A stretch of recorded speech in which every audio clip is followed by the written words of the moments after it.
오늘 우리가 읽은 이 말씀을 바탕으로 바벨론에서 벌어지는 전쟁, 이런 제목으로 말씀을 살펴보고 또 함께 기도하는 시간을 갖겠습니다. 이 다니엘 같은 경우 그는 첫 번째 포로로 바벨론에 끌려갔던 왕족 출신의 사람입니다. 그가 언제 끌려가게 되냐면 이 바벨론 나라의 초대 왕이었던 이 느부갓네살이 왕이 되면서 그때에 애굽 나라와의 전쟁 속에서 애굽 나라를 급격하게 쇠퇴시키고 또 그때 유다 나라를 침공하게 되면서 유다 백성들의 일부를 포로로 끌고 간 일이 있었습니다. 그래서 느부갓네살 원년이었고 당시에 유다 왕조에 있어서는 여호야김 왕이 다스린 지 3년이 되던 해다, 이렇게 알려져 있습니다. 그때에 여러 포로들로 끌려가고 있는 중에 거기에 다니엘과 그의 친구들도 포로로 끌려가게 되었다는 겁니다.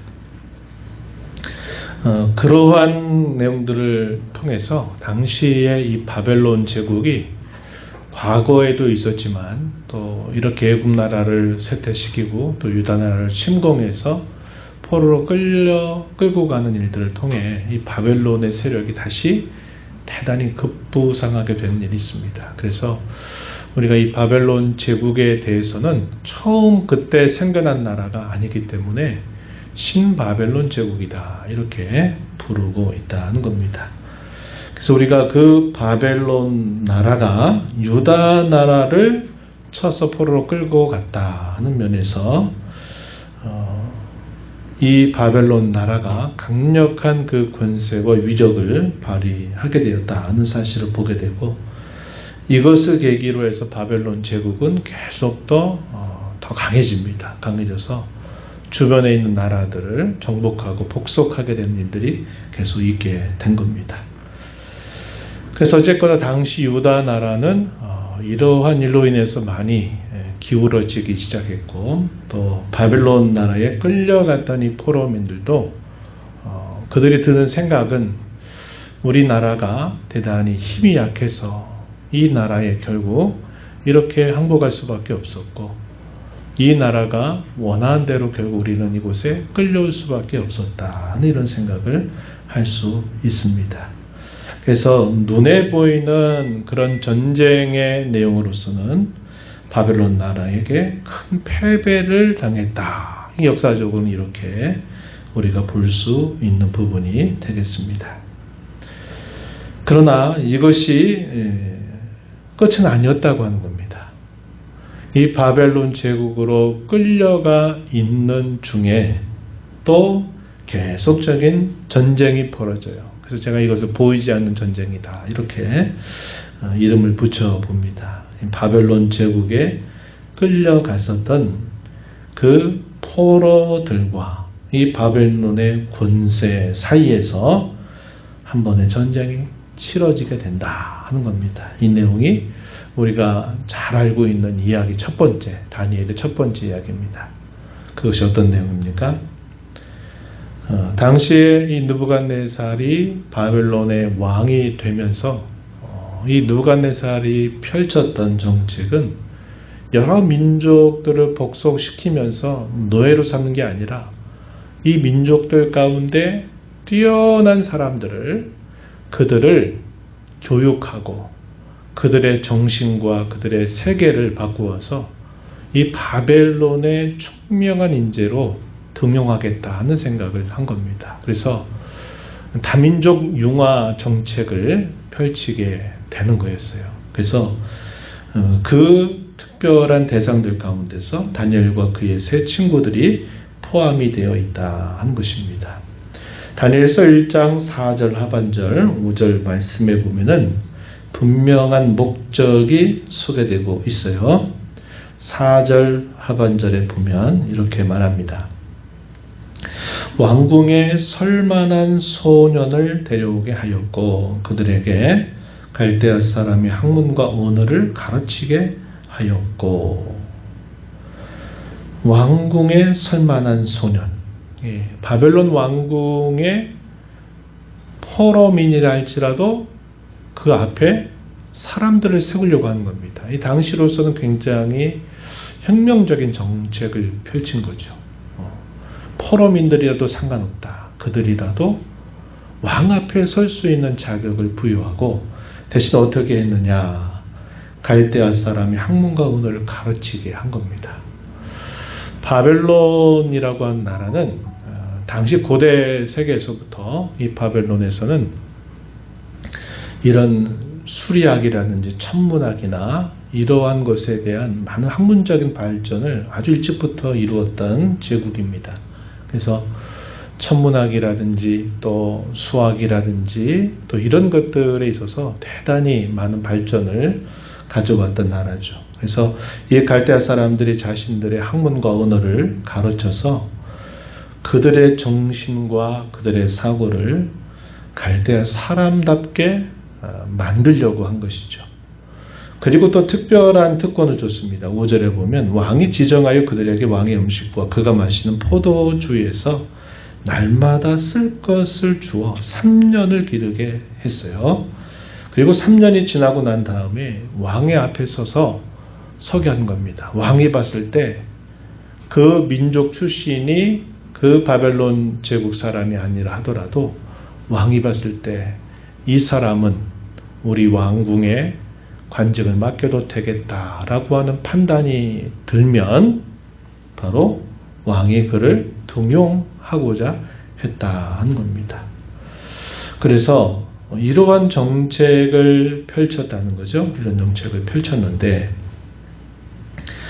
그 중에 많은 사람들이 있었는데 우리가 아는 대로 다니엘과 세 친구들이라고 부르는 이들도 그 대상 안에 포함되어 있었다 하는 겁니다.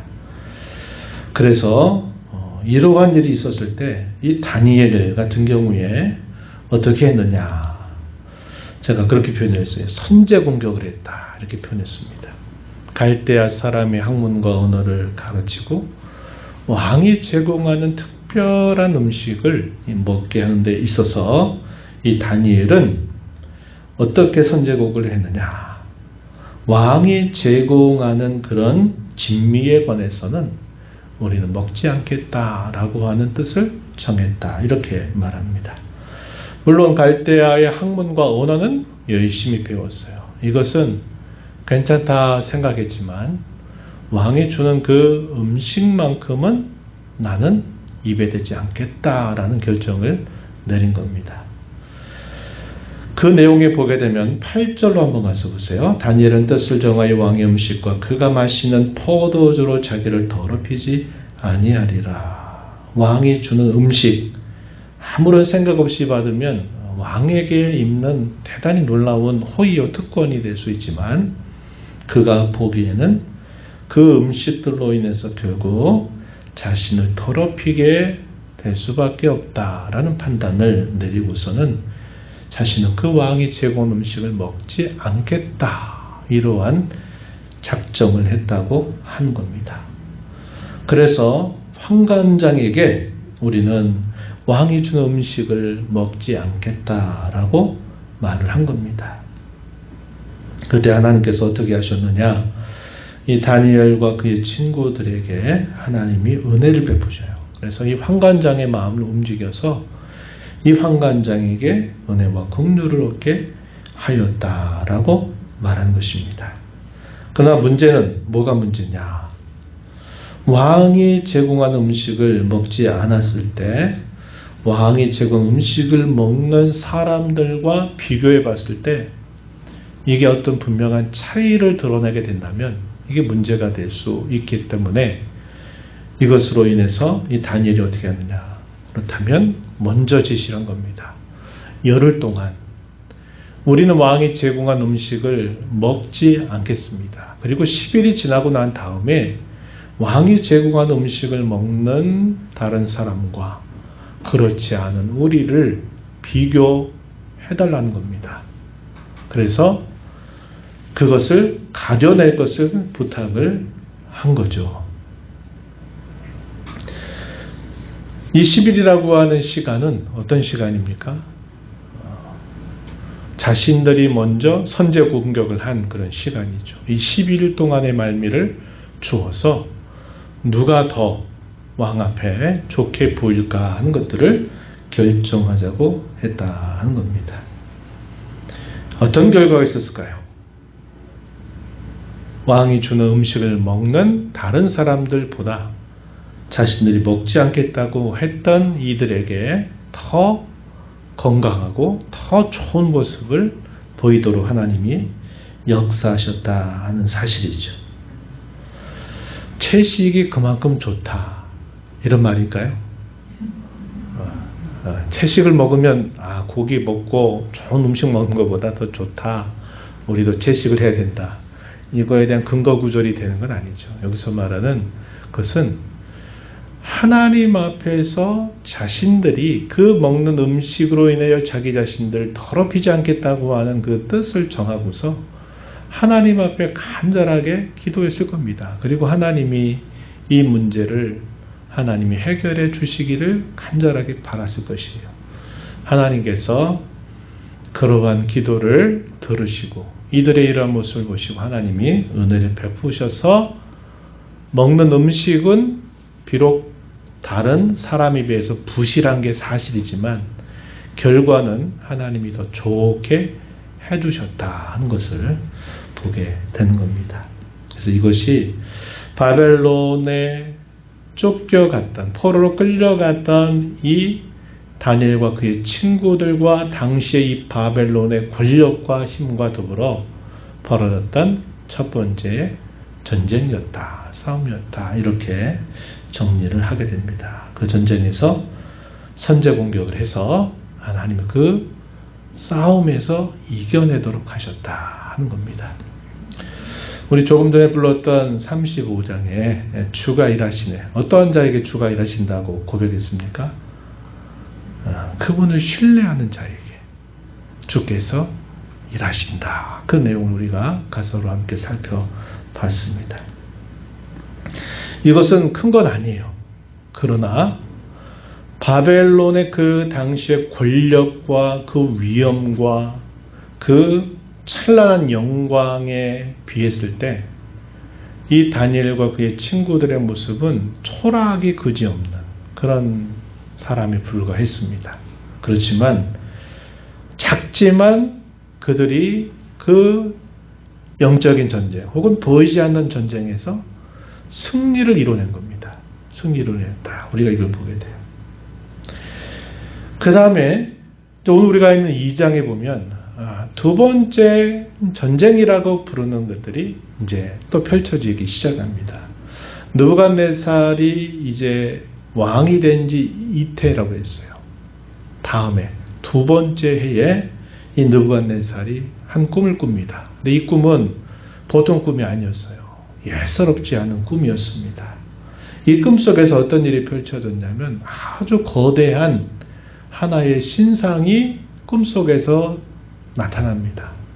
근데 그 꿈속에서 나타난 신상의 모습을 보니까 이게 그냥 보통 신상이 아니에요. 그 부위마다 재료가 다른데 여기에 또 특별히 이야기가 여기에 곁들여 있는 꿈을 꾼 거죠. 우리가 아는 이야기입니다. 큰 신상이 등장하는데 그 신상의 머리는 순금으로 이루어져 있어요. 이루어져 있었고 또 자세하게 보니까 가슴과 팔은 은으로 만들어져 있는 겁니다. 또 배와 넓적다리는 보니까 노십니다. 청동이라 그러죠. 청동으로 되어 있는 이 노시 노스로 되어 있어요. 그리고 종아리, 이 종아리는 쇠로 되어 있습니다. 쇠로 구성이 되어 있어요.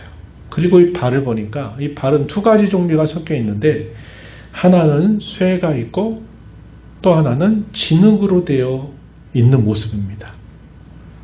이게 이제 등장한 거예요. 그런데 이 꿈속에서 어떠한 설명이 없었어요. 근데 갑자기 이 거대한 신상 위로 돌이 날라와요. 돌이 날라와서 이 신상을 쳤는데 이 신상이 완전히 부서져 버리면서 싹 무너져 내리는 그런 꿈, 이런 스토리가 있는 꿈을 꿨는데 아무런 거기에는 설명이 없는, 그러나 도무지 잊을 수 없는 꿈을 이 느부갓네살이 꿈을 꾼 것입니다. 당시 느부갓네살의 위세는 시간이 흘러갈수록 더욱더 강력해졌어요. 신바벨론 제국의 초대 왕이 되면서 그의 권력과 위세가 당시 그 주변에 있는 나라들을 다 삼켜버릴 만큼 강력한 권세를 이제 세워가고 있는 그런 상황이었는데, 그가 예사롭지 않은 꿈 하나를 꾸고 나서는 이 느부갓네살이 굉장한 번민에 사로잡혔어요. 왜냐하면 예사롭지 않은 꿈은 맞는데 그 꿈에 대해서 아무런 설명이 없어요. 그 꿈의 안에는 말은 없는데 마치 무성영화처럼 스토리가 있는 겁니다. 그 거대한 신상이 나타나더니 갑자기 돌아나가 날라오더니 그 신상을 맞히니까 그 모든 신상이 한꺼번에 와르르 무너져 버리고 그 꿈을 깬 겁니다. 느부갓네살이 당시에 이 갈대아의 지혜자들, 당시의 점술사들, 갈대아 사람들은 이 천문학 별을 연구해 가지고 이 별을 통해서 어떤 징조를 살피고 이 별을 통해서 어떤 특별한 일들이 무엇인가를 그걸 종합하고 판단하고 하는 일들을 했어요. 그래서 이 갈대아 점쟁이들, 술사들을 지혜자들이라고 불러요. 이 천문학에 대해서도 알아야 되고 그 천문학에서 일어나는 특별한 현상을 통해서 뭔가 특별한 것을 거기서 찾아내는 일들을 하는 사람들이죠. 느부갓네살이 이 갈대아의 모든 지혜자들, 술사들을 다 그 앞에 불러드립니다. 그리고 내가 꿈을 꿨다. 그런데 도무지 이 꿈이 무엇인가 내가 모르겠다. 그래요. 그러니까 이 술사 중에 가장 우두머리가 되는 지혜자가 왕께서 꿈을 말씀해 주신다면 그 꿈이 무엇인지 해석해 드리겠습니다. 이렇게 말을 했어요. 그때 느부갓네살이 뭐라고 합니까? 아니다. 내가 꿈 얘기 안 할 거다. 내가 무슨 꿈을 꿨는지 너희가 알아내서 그 꿈이 무엇인가를 해석해내라. 이렇게 느부갓네살이 요구를 한 겁니다. 얼마나 어려운 일이에요. 어떻게 그 꿈을 알아냅니까? 그 꿈은 누가 지금 주신 꿈일까요? 하나님이 느부갓네살에게 준 꿈입니다. 그 꿈을 알 리가 없어요. 그러면서 결국은 그 꿈을 누가 해석하게 됐느냐 했을 때 바로 이 다니엘이 그 꿈의 해석자로 추천이 돼서 이 다니엘이 하나님 앞에 기도합니다. 하나님께서 그 꿈에 대해서 해석해 주시게 돼요. 그래서 그 꿈을 이 다니엘이 느부갓네살 왕 앞에서 왕께서 꾸신 꿈은 이런 꿈입니다. 이 꿈이 이렇게 된 것은 이러한 뜻을 가지고 있습니다. 라는 것을 다니엘이 조목조목 그것을 설명해 주는 겁니다. 그래서 마침내 그 꿈은 이러이러한 꿈입니다를 그가 이제 왕에게 설명을 하게 된 거죠. 머리가 순금으로 되어 있다 하는 것은 왕 자신을 말합니다. 이 바벨론 제국의 최고의 권력을 가진 바로 당신이 바로 이 머리에 순금으로 되어 있는 바로 당신 왕을 상징합니다. 이렇게 말한 거죠.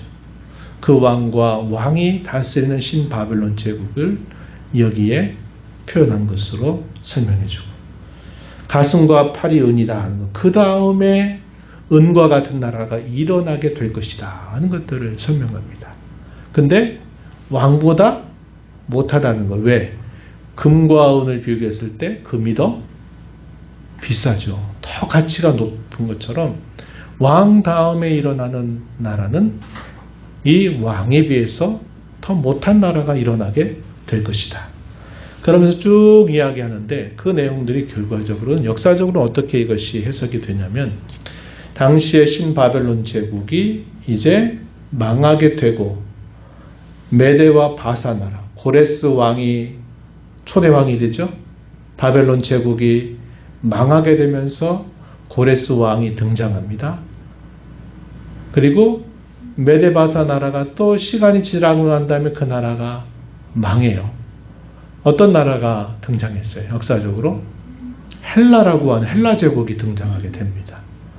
헬라 제국도 그렇게 위세를 펼친 것 같은데 헬라 제국도 결국 분열이 되면서 갈라지게 되면서 헬라 제국이 약화돼요. 그리고 나서 일어난 나라가 어떤 나라죠? 로마라고 하는 로마 제국이 일어나게 돼요.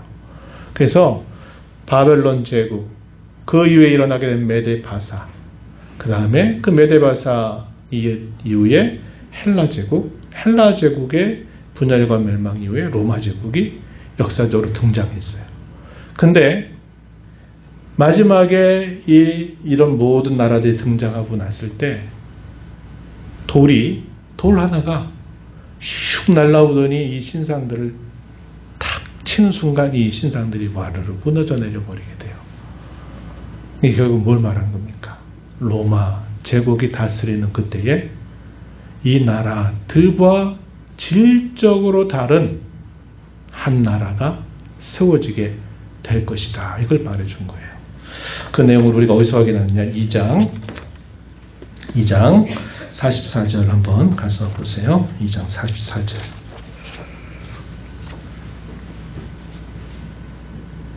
네, 우리 44절, 45절 우리 함께 읽어보겠습니다.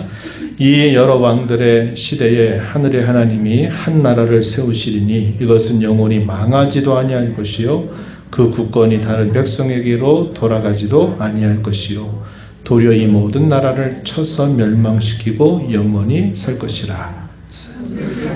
돌이 산에서 나와서 쇠와 놋과 진흙과 은과 금을 부서뜨린 것을 왕께서 보신 것은 그 신 하나님이 장래일을 왕께 알게 하신 것이라. 이 꿈은 참되고 이 해석은 확실하니이다 하니. 아멘. 느부갓네살이 꿨던 그 예사롭지 않은 꿈은 바로 이것을 말합니다. 이렇게 다니엘이 풀어준 겁니다. 이 말을 들으니까 느부갓네살도 그렇구나 이것을 순응을 하게 된 겁니다. 그래서 결국 이걸 통해서 하나님이 무엇을 보시느냐, 당시의 이 신바벨론 제국의 그 권력과 위세와 힘이 하늘을 찌르듯하게 높아진 것처럼 보이고 바벨론 제국에 의해서 주변에 있는 모든 나라들이 다 복속이 되는 그런 일들이 있는 것처럼 보여서 이 바벨론 제국이 영원히 계속되는 나라처럼 그렇게 생각하고 싶은데 그가 꿨던 꿈은 이 제국도 결국은 망하게 되고 마는구나 하는 것들을 보이시면서 이 제국들을 결국 다 근본적으로 제패하게 되는 한 나라는 이렇게 일어났다가 쇠퇴하고 한 나라가 아니라 영원한 나라가 세워지게 된다 하는 것을 이 꿈을 통해서 보여주게 된 겁니다. 느부갓네살이 이 꿈에 대한 다니엘의 해석을 듣고 그가 어떻게 반응했을까요? 47절 한번 보세요. 47절 같이 읽어봅니다. 왕이 대답하여 다니엘에게 이르되 너희 하나님은 참으로 모든 신들의 신이시요 모든 왕의 주제시로다. 내가 능히 이 은밀한 것을 나타내었으니 내 하나님은 또 은밀한 것을 나타내시는 이시로다. 아멘. 하나님이 이 바벨론 나라가 그렇게 강력한 나라고 이 나라와 전쟁할 수 있는 나라가 없을 만큼 그렇게 정말 강대한 나라였지만 하나님이 그의 마음을 꺾고 자기보다 더 높은 분이 계시다고 하는 사실을 이 꿈 하나를 통해서 그를 깨닫게 하고 그를 순응하게 만들고 그로 고백하게 만들었다는 겁니다. 누가 하신 일이에요? 하나님이 하신 일이에요. 그러니까 하나님께서 그의 위대하심과 그의 권능과 그의 권세를 보이시는데 많은 것들이 필요 없고 하나님은 당시의 최고의 군주라고 말하는 이 사람에게 꿈이라고 하는 걸 통해서 그 사람의 그 하늘을 찌릿한 권세를 쭉 끌어내려셔가지고 낮추셨다는 겁니다. 그래서 느부갓네살의 입으로 내가 섬기는 하나님이야말로 진정으로 진짜 하나님이다. 정말 위대하신 분이다. 라고 그가 고백을 하게 했다 하는 겁니다.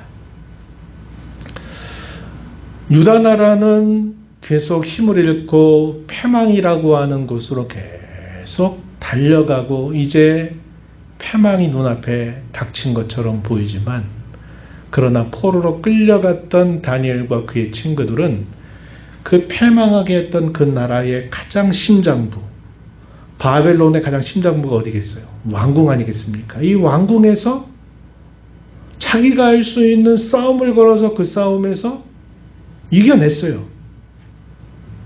그리고 하나님은 그 강력한 나라의 군주를 꿈이라고 하는 이 하나의 수단을 통해서 그를 낮추신 거예요. 하나님이 하시는 역사가 얼마나 위대한가 하는 것을 한편으로는 보여주고 있다는 겁니다. 그래서 바벨론에서 벌어지는 전쟁 이런 제목을 제가 붙여본 거예요.